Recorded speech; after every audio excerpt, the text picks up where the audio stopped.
नमस्कार साथियों, मैं advocate Jitendra Chaudhary Arjun police promotion के यूट्यूब चैनल पे आपका हार्दिक स्वागत करता हूं। साथियों, जैसा कि आपको विगत है, इस चैनल अर्जुन पुलिस प्रमोशन के माध्यम से हम आपको आईपीसी भारतीय दंड संहिता की धाराएं, जो कि आपके सिलेबस के हिसाब से हम धाराएं करवा रहे हैं। इससे पहले हमने व्यापरण अपहरण को डिटेल से आपको समझाया, व्यापरण अपहरण को अंतर भी आपको बताया। तो दोस्तों, इसी तरह हमारे चैनल के साथ बने रहिए, हमें इसी तरह अपना प्यार देते रहिए और ज़्यादा से ज़्यादा हमारे चैनल को लाइक, शेयर और सब्सक्राइब करिए, ताकि हम इस तरह के वीडियो लोग इस सब्जेक्ट पे एक्सपर्ट के माध्यम से और अन्यथा जो कि आपके प्रमोशन से संबंधित टेक्निकल बातें हैं, ज़्यादा से ज़्यादा वीडियो डालते रहें और इस चैनल के माध्यम से आप तक पहुंचाते रहें, पुलिस के जवानों को और ज़्यादा इसके माध्यम से जानकारियाँ देते रहें। तो दोस्तों, आज आपकी परीक्षा में जो कि बहुत ज़्यादा महत्वपूर्ण, बहुत ही मुख्य बिंदु है, मुख्य टॉपिक है, आपके प्रैक्टिकल परीक्षाओं में प्रैक्टिकल देख लो या एग्जाम के लिए देख लो या अन्यथा भी ये आपके लिए बहुत ही काम का टॉपिक है, यौन अपराध। और अन्य भी जो एग्जाम है, बहुत से एग्जाम है, उसमें भी बहुत ज्यादा ये टॉपिक पूछते हैं। यानी कि आज मुख्यतः हम बात करेंगे रेप संबंधी अपराधों के बारे में, जो कि 376 से लेके 376 ई तक दिया हुआ है दोस्तों। तो रेप संबंधी अपराध के बारे में आगे बढ़ने से पहले हम भारतीय दंड संहिता के जो कि पीछे के टॉपिक थे 354, देखो, जो कि निर्भया कांड हुआ था उसके बाद बहुत से अंतर हुए थे। 354 ए से लेके डी तक ये भी जुड़ा था 2013 में, जैसा कि आपको विगत है। उसके बाद रेप में भी उस टाइम बहुत से चेंजेस हुए थे, रेप के अपराधों में। और उसके बाद 2018 में भी मुख्य अंतर रेप के अपराधों में हुए हैं दोस्तों। आज हम 2018 के जो संशोधन है, जो मुख्य अंतर हुए हैं, क्या सजा हुई है, सजा में भी परिवर्तन हुआ है, क्या अंतर आया है महिलाओं संबंधी अपराध में, उन अपराधों के बारे में और रेप की परिभाषा को विस्तृत कर दिया है पहले से, इसके बारे में भी डिटेल से अध्ययन करेंगे।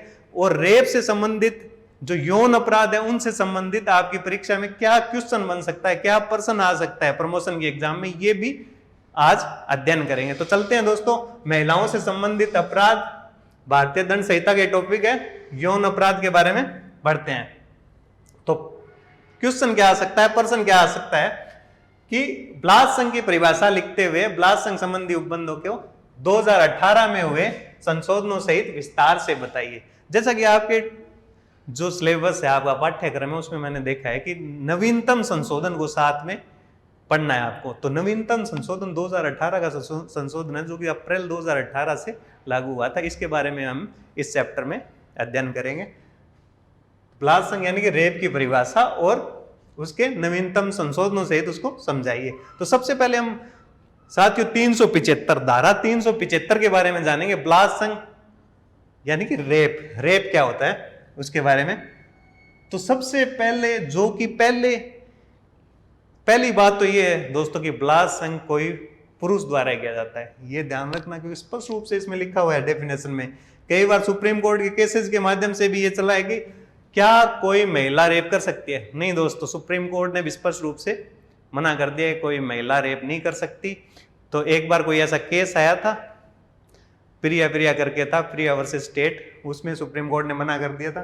तो इसमें बलात्संग का पहले क्या परिभाषा होती थी, बलात्संग के अपराध घटित करने के लिए पेनिट्रेशन यानी कि मेल सेक्सुअल ऑर्गन का फीमेल सेक्सुअल ऑर्गन में प्रवेशन यानी कि पेनिट्रेशन, प्रवेशन जरूरी था। लेकिन अब ये खत्म कर दिया दोस्तों, अब ऐसा कुछ नहीं है कि प्रवेशन ही जरूरी है।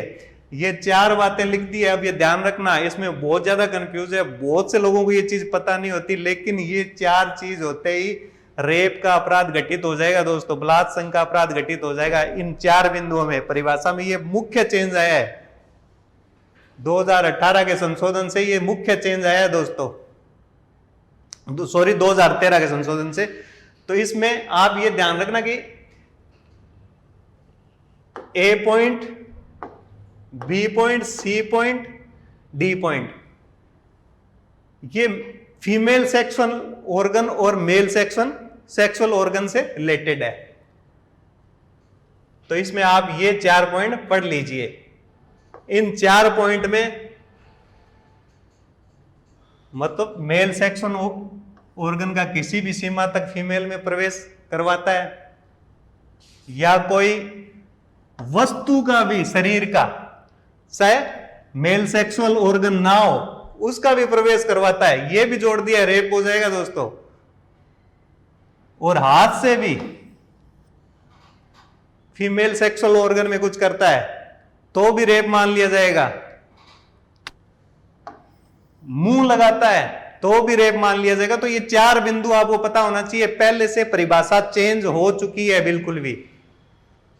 इन चारों परिस्थितियों में आप इनको, ये स्लाइड दी हुई है, इसके माध्यम से अच्छे से पढ़ लेना। आगे बढ़ते हैं।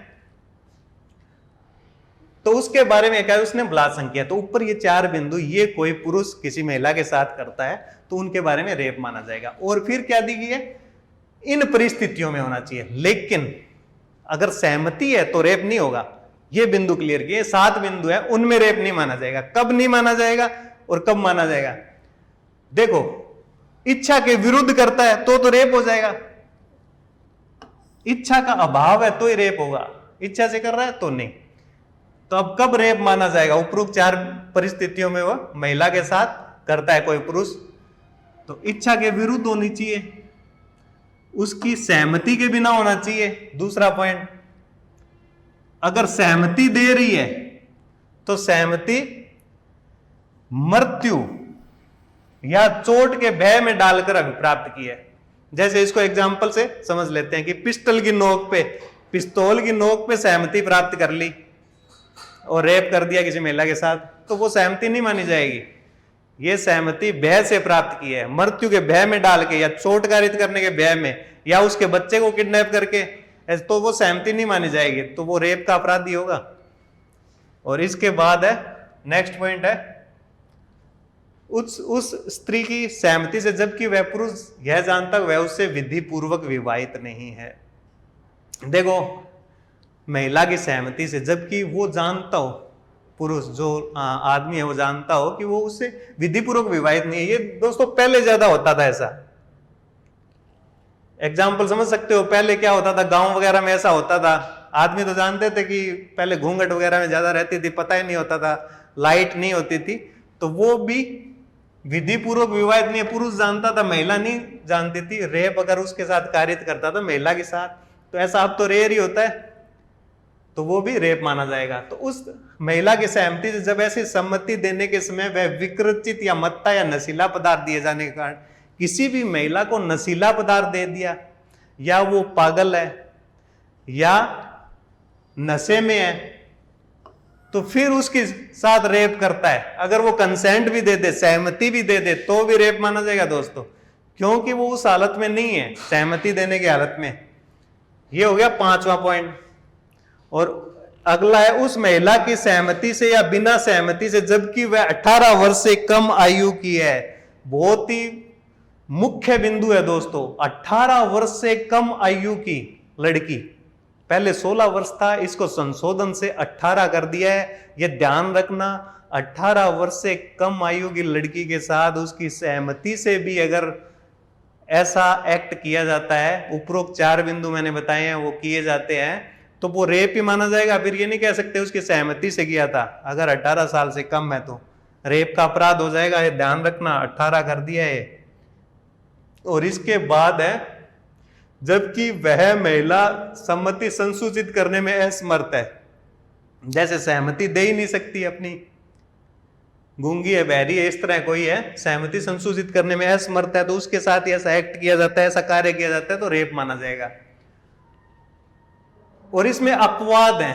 अपवाद का मतलब कब अपराध नहीं माना जाएगा, अपनी पत्नी के साथ में तुम बलात्संग नहीं है, जबकि पत्नी 15 वर्ष से कम आयु की नहीं है। देखो दोस्तों, इसमें 15 वर्ष से कम आयु की नहीं है, तो पत्नी के साथ ऐसा एक्ट किया जाता है तो वो बलात्कार की श्रेणी में नहीं आता है। लेकिन एक केस आया था, उससे ध्यान रखना, पत्नी के मैटर में भी यहां 15 की जगह 18 वर्ष कर दिया है सुप्रीम कोर्ट ने, तो कि 15 की जगह 18 वर्ष ही पड़ा जाएगा। तो 18 वर्ष से कम आयु की पत्नी के साथ बलात्संग नहीं है, यही ध्यान रखना है। 15 की इंडिपेंडेंट थॉट नाम का केस था, उससे कर दिया, तो 15 की जगह 18 पड़ा जाएगा, जबकि पत्नी मतलब 18 वर्ष से कम आयु की नहीं है। तो ये ध्यान रखना, इसमें independent thought versus union of India नामक केस से सुप्रीम कोर्ट ने ये कहा स्पष्ट रूप से कि जो एक्ट में जो कि कानून की बुक है उसमें 15 वर्ष दिए गए हैं, उनकी जगह 18 वर्ष पढ़ा जाएगा। यानी कि 18 वर्ष की आयु मानी जाएगी, मतलब 18 वर्ष से कम आयु की पुरुष का अपनी पत्नी जो 18 वर्ष से कम है मैथुन बलात्संग नहीं है, मतलब 18 वर्ष से ऊपर की आयु की है। तो अगर वो ऑब्जेक्शन करती है, क्योंकि इसका लॉजिक सुप्रीम कोर्ट ने ये दिया था कि जब विवाह के एज की आयु पुरुष की 21 वर्ष है तो 18 वर्ष महिला की है, तो यहां भेदभाव क्यों, यहां 15 क्यों, तो यहां 18 कर दिया इस वजह से। और कोई चिकित्सीय प्रक्रिया बलात्संग नहीं होगी, कोई मेडिकल पर्पज से ऐसा एक्ट किया जाता है, कोई ऐसा एक्ट होता है, कोई सेक्सुअल फीमेल सेक्सुअल ऑर्गन में कोई ऐसी चीज होती है तो मेडिकल पर्पज से हो रही है, उसके जीवन बचाने के पर्पज से हो रही है, तो वो भी रेप नहीं माना जाएगा। तो रेप के लिए पनिशमेंट क्या होगा, वो धारा 376। अब 375 क्या थी, 375 महिलाओं से संबंधित अपराध का बहुत इंपॉर्टेंट टॉपिक है। 375 तो एक परिभाषा गठित कर रही है कि पहले 4 बिंदु ABCD कि कौन से एक्ट रेप माने जाएंगे और कब माना जाएगा, जब उसकी सहमति नहीं है, भय से सहमति प्राप्त की है, उसको नशीला पदार्थ खिला के सहमति प्राप्त की है, या जो पुरुष ये जानता है उसके विधि पूर्वक विवाहित नहीं है तब सहमति प्राप्त की है, कोई गूंगी बहरी है उसकी सहमति प्राप्त की है, और 18 वर्ष से कम आयु की लड़की है उसकी चाहे सहमति हो ना हो। ये बिंदु आपको इस तरह सीक्वेंस में एक शॉर्ट फॉर्म में आप इनको याद कर लीजिए। बहुत ही ज्यादा मुख्य टॉपिक है, ये क्वेश्चन आपके 100% मिल जाएगा प्रमोशन के एग्जाम में, 100%, और इस तरह आप इसको लिख सकते हो। पनिशमेंट जान लेते हैं 376 में क्या होगा। तो सबसे पहला पॉइंट है, जो कोई लोक सेवक के नाते पदावास में कार्य करते हुए अन्यथा कोई भी व्यक्ति बलात्संग का अपराध करेगा तो उसे कठोर कारावास की सजा 10 वर्ष से कम नहीं होगी और आजीवन कारावास तक हो सकेगी और जुर्माने से भी पनिशमेंट दिया जाएगा। तो देखो दोस्तों, पहले क्या सजा थी, देखो 2018 से पहले कम से कम सजा थी 7 वर्ष तक की, लेकिन 2018 में संशोधन के माध्यम से कम सजा 10 वर्ष तक की कर दी। इसमें जो सिंपल सजा है वो भी 10 वर्ष तक की है। अगर कोई लोक सेवक होते हुए, देखो मैंने दोनों बातें इसी में ऐड कर दी है, लोक सेवक के नाते पदावास में कार्य करते हुए अन्यथा कोई भी व्यक्ति, जो पहले लोक सेवक की तो पहले भी 10 साल थी कम से कम, कोई पुलिस वाला होते हुए, कोई हॉस्पिटल का संरक्षक होते हुए, या अन्यथा किसी की कस्टडी में कोई प्राधिकारवान व्यक्ति है, कोई घर का रिश्तेदार व्यक्ति है वो अपनी कस्टडी में, या फिर किसी दंगे का इनका फायदा उठाते हुए कोई किसी लड़की के साथ रेप करता है, तो इन सब में पहले भी जो लोक सेवक की कस्टडी में रेप होते थे उनमें 10 साल से कम नहीं होगी और आजीवन तक की सजा थी पहले ही। लेकिन सिंपल कोई अन्यथा कोई व्यक्ति करता है तो उसमें कम से कम 7 वर्ष से कम नहीं होगी, आजीवन कारावास तक की सजा थी। लेकिन अब दोनों में सेम कर दी है, 2018 के संशोधन से कम सजा 10 वर्ष कर दी है। ध्यान रखना, बहुत इंपॉर्टेंट है, 10 वर्ष से कम नहीं होगी, आजीवन कारावास, यानी कि 10 से लेके लाइफ टाइम तक हो सकेगी। ये डिपेंड किस पे करता है, कोर्ट पे करता है कितनी सजा दे, और साथ में जुर्माना भी लगाया जाएगा। और फिर इसमें एक नया संशोधन जुड़ा है दोस्तों, 16 वर्ष से कम आयु की महिला के साथ बलात्संग करने पे सजा, इसमें 2018 में ये चीज जोड़ी गई है। तो कितनी सजा होगी, कठोर कारावास की सजा जो 20 वर्ष से कम नहीं होगी, किंतु आजीवन कारावास तक की हो सकेगी और जुर्माने से भी पनिशमेंट किया जाएगा।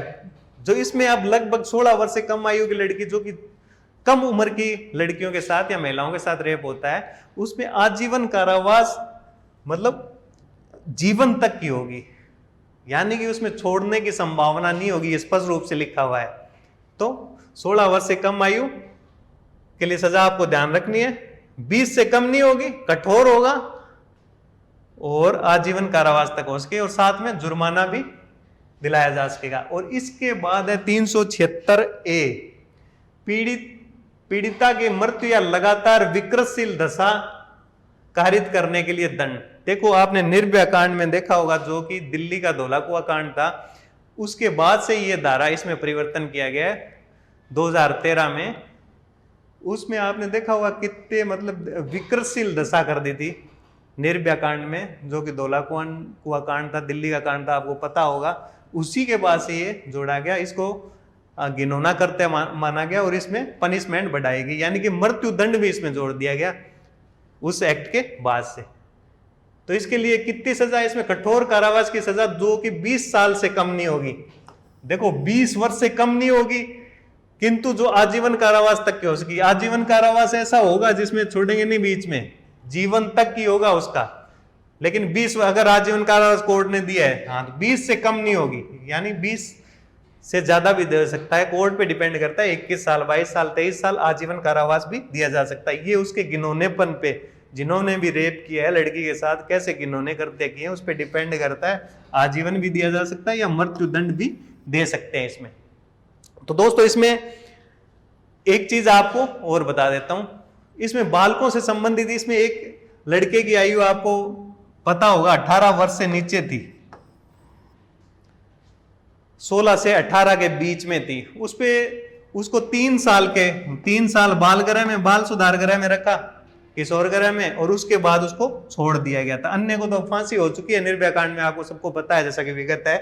तो उसके बाद जे एक्ट, जो जुवेनाइल जस्टिस एक्ट बना था 2015 का, किशोरों से संबंधित अपराधों से संबंधित 2015 का एक्ट बना था। उसमें जो अंतर क्या कर दिया, 16 से 18 जब बहुत ज्यादा शोर मचा कि 16 साल से कम, मतलब 16 से 18 के बीच के जो बच्चे होते हैं वो तो परिपक्व हो चुके होते हैं, फिर भी आप उसको 3 साल के बाद छोड़ रहे हो, तो ये गलत है। तो इसके बहुत ज्यादा शोर हुआ, इस कारण से एक्ट में एक एक्ट कानून में परिवर्तन करना पड़ा, और 16 से 18 एज ग्रुप के जो भी बच्चे हैं उनमें अगर उनकी परिपक्व समझ है तो उसके हिसाब से सजा का प्रोविजन अलग से किया गया कि उनको आजीवन कारावास तक भी दिया जा सकता है। लेकिन आजीवन कारावास ऐसा ही दिया जाएगा जिसमें उनके छूटने की संभावना हो। तो इसमें परिवर्तन किया गया उन बालकों से संबंधित अपराधों के विषय में। ये अलग एक्ट है, 2015 का एक्ट है, जो कि 15 अगस्त से 2016 से अस्तित्व में आया था। बालकों का संरक्षण और देख रेख अधिनियम 2015 का है। और इसके बाद नेक्स्ट सेक्शन है 376 AB, जो कि 2018 से जुड़ा है। ये दोस्तों 12 वर्ष से कम आयु की महिला से बलात्संग के लिए दंड। तो 12 वर्ष से कम, देखो छोटी बच्चियों के साथ ज्यादा अत्याचार हो रहे थे, ज्यादा मतलब इस संबंध ऐसी घटनाएं ज्यादा हो रही थी, जैसे कि कठुआ कांड आप सुना होगा, जम्मू साइड जो कठुआ कांड हुआ था कश्मीर में, तो उसमें भी 12 वर्ष से जो कि छोटी बच्ची थी बिल्कुल, उसको रेप करके मार दिया गया था। तो उसके लिए पनिशमेंट के लिए ये धाराएं जुड़ी थी। उसके बाद से ही कठोर कारावास की सजा, कितनी सजा होगी, 20 साल की, 20 साल से कम नहीं होगी, कम से कम 20 साल तो दिए ही जाएंगे, किंतु आजीवन कारावास तक की हो सकेगी। आजीवन कारावास और मृत्युदंड वो सेम ही है दोस्तों, मृत्युदंड भी दिया जा सकता है या आजीवन कारावास जिसमें छोड़ने की कोई संभावना नहीं होगी उनकी। ये चीज ध्यान रखने, 20 ध्यान रखना है, आजीवन ध्यान रखना है और मृत्युदंड, और साथ में जुर्माना भी लगाएगी कोर्ट, जो कि पीड़िता को संदत किया जाएगा। जो भी जुर्माना लगाया जाएगा कोर्ट की तरफ से उसके चिकित्सीय प्रयोजनों के लिए, अन्य खर्चों के लिए उस पीड़िता को ही दिलवाया जाएगा। इसमें 376 में खास ध्यान रखना कि वो 376 AB में वो पीड़िता को ही वो खर्चा दिलवाया जाएगा। उसके जो भी खर्चे हैं उनके लिए पीड़िता को वो दिलवा देंगे, वो सरकार के कोष में नहीं जाएगा जुर्माना। इसके बाद है धारा 376B, पति पत्नी के मध्य पृथक्करण के दौरान सहमति के बिना मैथुन होता है। देखो पति और पत्नी एक दूसरे से पृथक हो गए हैं, अलग अलग रह रहे हैं, पृथक्करण, चाहे न्यायालय की डिग्री मिली हुई है, डिग्री मिली है, उसके माध्यम से, अन्यथा वो पृथक्करण दोनों के बीच नहीं बनती है। तो पत्नी की सहमति के बिना उसके साथ पति जबरदस्ती मैथुन करता है, तो उसके संबंधी महिलाओं की सुरक्षा के लिए, विवाहित महिलाओं की सुरक्षा के लिए पृथक्करण के दौरान वो अलग रह रही है, तो ये प्रोविजन डाला गया है, जिसमें कि अगर ऐसा करता है उसका पति अपनी पत्नी के साथ पृथक्करण के दौरान, तो कितनी सजा होगी, तो कम से कम 2 साल की सजा और ज्यादा से ज्यादा 7 साल तक की, 2 से लेकर 7 साल तक की सजा हो सकती है। ये कोर्ट पे डिपेंड करता है, 3 भी दे सकता है, 4 भी, मतलब 2 से कम नहीं देगा, और साथ में जुर्माना भी उस पर लगाया जा सकता है। और नेक्स्ट प्रोविजन है 376C, प्राधिकार के किसी व्यक्ति द्वारा मैथुन के लिए उत्प्रेरित करना जो कि बलात्संग की कोटि में न आता हो। देखो प्राधिकार का व्यक्ति किसी के प्राधिकार के अधीन कोई महिला रह रही है, प्राधिकार किसी की हॉस्पिटल की अथॉरिटी में मान सकते हैं, उसका जो या किसी कंपनी में कोई महिला काम कर रही है उसका मैनेजर उसका प्राधिकारवान व्यक्ति हो गया, या किसी के मतलब परिवार में उसका कोई अंकल है तो वो भी प्राधिकार, उस पर प्राधिकार रखने वाला व्यक्ति मान लिया जाएगा। तो प्राधिकार के किसी व्यक्ति द्वारा मैथुन के लिए उत्प्रेरित करना, महिला को मैथुन के लिए उत्प्रेरित करेगा, जो कि बलात्संग की कोटि में नहीं आता। दोस्तों इस धारा को लगभग गलत निर्वचन किया जाता है और गलत पढ़ा जाता है। देखो ये रेप नहीं है, इसमें कहीं भी रेप नहीं हो रहा है, इसमें सिर्फ उत्प्रेरित किया जा रहा है मैथुन के लिए, या तो उसको सेक्सुअल वीडियो दिखा के, पोर्न वीडियो दिखा के किसी तरह उत्प्रेरित किया जा रहा है, या रेप नहीं हो रहा है। अगर ऐसा करता है कोई उस पर प्राधिकार रखने वाला व्यक्ति, उसका मैनेजर या अन्य कोई उस पर प्राधिकार रखता है, अथॉरिटी रखता है उसके ऊपर, वो महिला के साथ ऐसा करता है, उसको उत्प्रेरित करता है खुद के साथ मैथुन करने के लिए, कोई वीडियो के माध्यम से कैसे उसको उत्प्रेरित करता है, उकसाता है, तो ये धारा लगेगी। अगर मैथुन हो जाता है, कर लेता है, तो रेप हो जाएगा, फिर 376 में पनिशमेंट मिल जाएगा उसको। और अगर उसकी ग्रेविटी गंभीर है, उसकी विकृतशील दशा कर देता है, तो 376A हो जाएगा। ये उस नेचर, देखो जो भी अपराध है धारा लगना उस अपराध की प्रकृति पे डिपेंड करता है कि कैसी प्रकृति हो और कैसे तथ्य से, वो फाइल में क्या क्या है, कैसी परिस्थितियां थी और अन्वेषण में क्या क्या चीज सामने आई है, इससे ही धारा का निर्धारण किया जाता है कि कौन सी धारा लगेगी। तो इसमें रेप नहीं हो रहा है इस धारा में, जब ये सजा कम है, इसमें सिर्फ उत्प्रेरित कर रहा है, तो सजा कितनी होगी, 5 वर्ष से कम नहीं होगी, किंतु जो 10 वर्ष तक हो सकेगी, कम से कम 5 से कम नहीं होगी और 10 वर्ष तक हो सकेगी, मतलब 5 से 10 के बीच में, या 10 भी दी जा सकती है और 5 भी दी जा सकती है सजा, वो कोर्ट पे डिपेंड करता है, साथ में जुर्माना भी लगाया जा सकता है। और नेक्स्ट धारा है 376D, सामूहिक बलात्संग, गैंगरेप।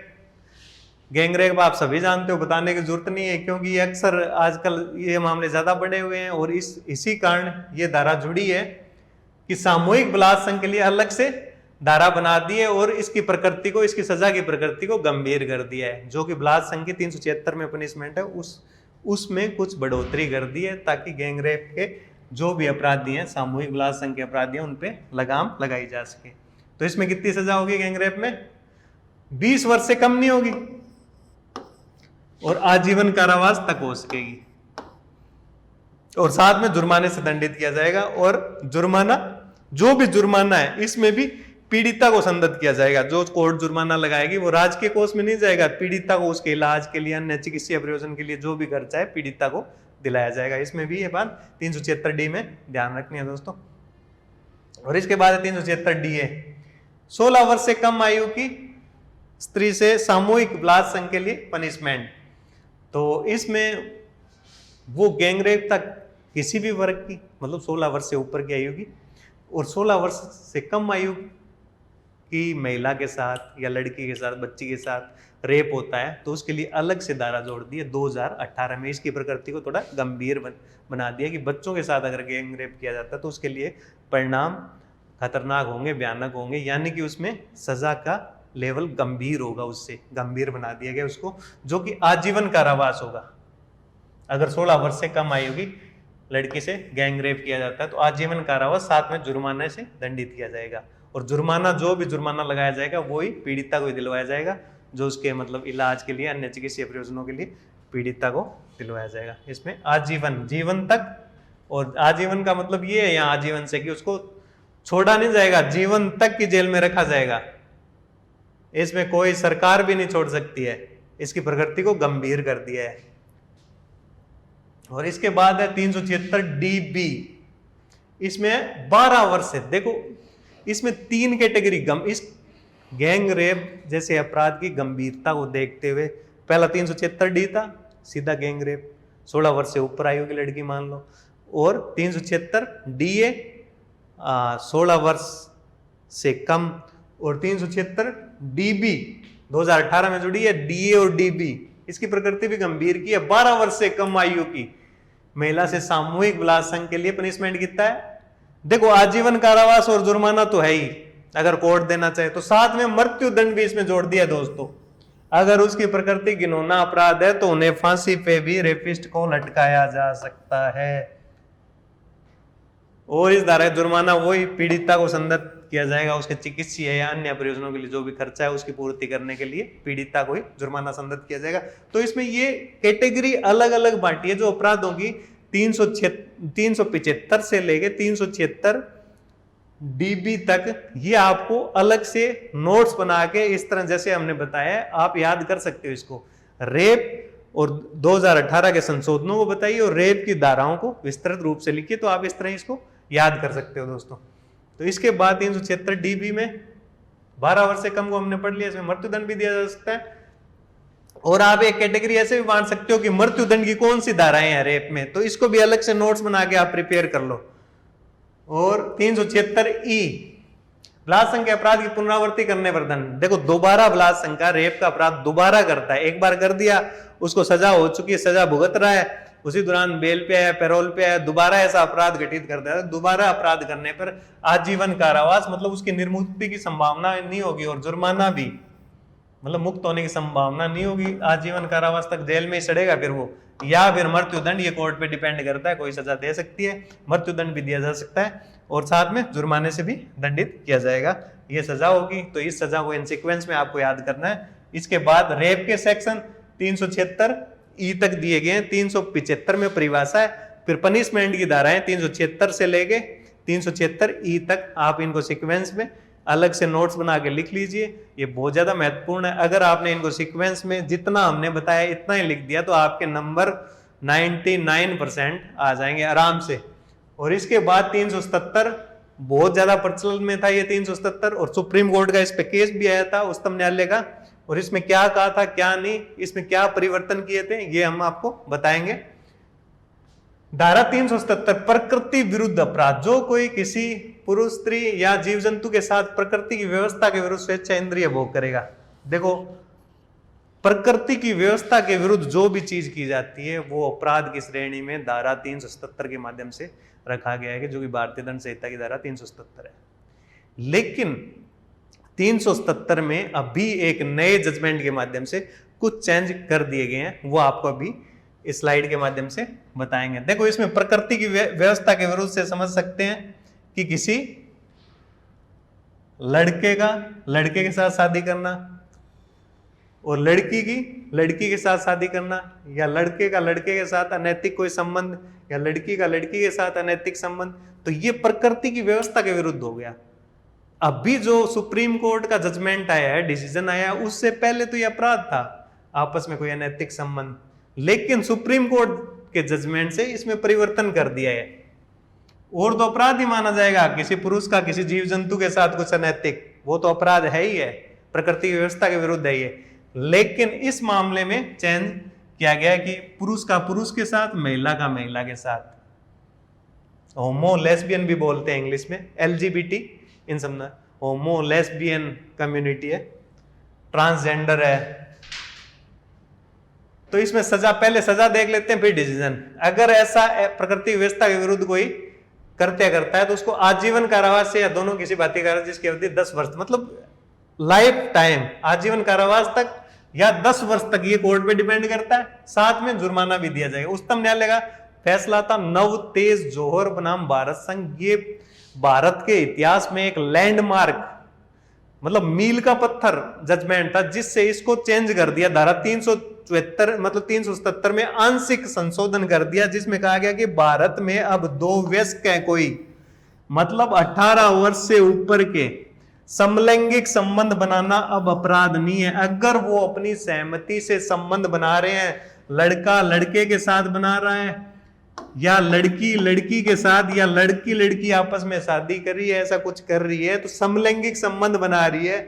शादी के बारे में अभी कानून अलग से ऐड नहीं हुआ है, लेकिन संबंध बना रही है। आप यहां तक ही ध्यान रखें, आपस में संबंध बना रही है, लैंगिक संबंध समलैंगिक संबंध बना रही है, तो अब अपराध धारा 377 के तहत अपराध नहीं माना जाएगा। तो दोस्तों इसमें हमने महिलाओं से संबंधित अपराध में 375 की परिभाषा पढ़ ली, फिर 376 से लेके 376E, और साथ में जो समलैंगिक संबंधों से संबंधित अपराध है, प्रकृति की व्यवस्था के विरुद्ध है, वो अपराधों के बारे में धारा 377 दी गई है, वो भी समझ लिए। और महिलाओं के संबंधित अपराध से संबंधित ये सेकंड पॉइंट हमारा कह सकते हो। इससे पहले हमने महिलाओं से संबंधित अपराध में 354 क्या पढ़ा था? महिला की लज्जा भंग। ये क्या है? महिला की लज्जा भंग।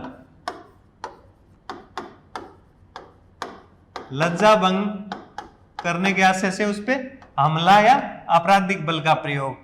और 354 है लैंगिक उत्पीड़न।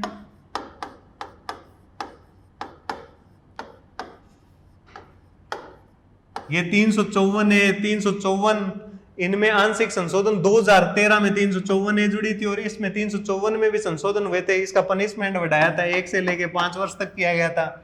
और 354 बी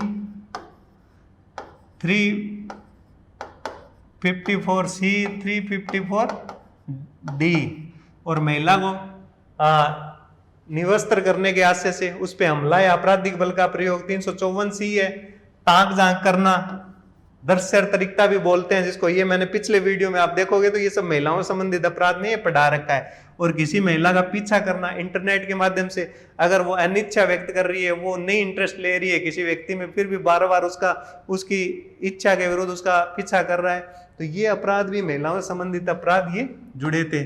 और एसिड हमला भी हमने बताया था 326 ए, एसिड फेंकना 326 ए में, एसिड का प्रयत्न, फेंकने का प्रयत्न 326 भी। तो ये महिलाओं से संबंधित एक हमने जो पीछे के वीडियो में आप देखोगे तो 326 ए बी के साथ ये चीजें पढ़ोगे तो महिलाओं से रिलेटेड अपराधों का आपका पूरा क्लियर हो जाएगा कंसेप्ट। ये भी पूछ सकते हैं महिलाओं से रिलेटेड अपराध बताइए, तो आप 326 ए लिख सकते हो, बी लिख सकते हो, 354 लिख सकते हो, 354 ए लिख सकते हो, 354 बी लिख सकते हो, 354 सी लिख सकते हो, 354 डी। और इसके बाद रेप के अपराध स्पेशली महिलाओं से रिलेटेड अपराध है 376 और ए, और फिर ए बी, फिर B C D D A D B और ई। इन सभी अपराधों को एक साथ एक लिस्ट में छोटे शॉर्ट में बना के इन नोट्सों के माध्यम से आप इस स्लाइड का वो स्क्रीनशॉट लेके इनके माध्यम से आराम से आप एक शॉर्ट बिंदु बना सकते हो। और साथ में महिलाओं के ये सेक्शन भी आप जोड़ सकते हो, महिलाओं संबंधी अपराध। और आगे महिलाओं संबंधित अपराध में धारा 509 भी है, वो हम किसी और लेक्चर में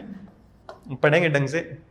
तो दोस्तों इस तरह की वीडियो देखने के लिए हमारे अर्जुन पुलिस प्रमोशन के चैनल को ज़्यादा से ज़्यादा लाइक, शेयर और सब्सक्राइब कीजिए और इसको पुलिस के जवानों के ज़्यादा से ज़्यादा जवानों तक आप पहुंचाइए। ये ड्यूटी आपकी पढ़ाने की हमारी है और इसी तरह के हम एक्सपर्टों के माध्यम से और अन्यथा वीडियो नए नए वीडियो लाते रहेंगे और आपकी परीक्षाओं में, पुलिस प्रमोशन की परीक्षाओं में यूट्यूब प्लेटफॉर्म के माध्यम से मदद करते रहेंगे। तो आज के लिए इतना ही। जय हिंद, जय भारत दोस्तों।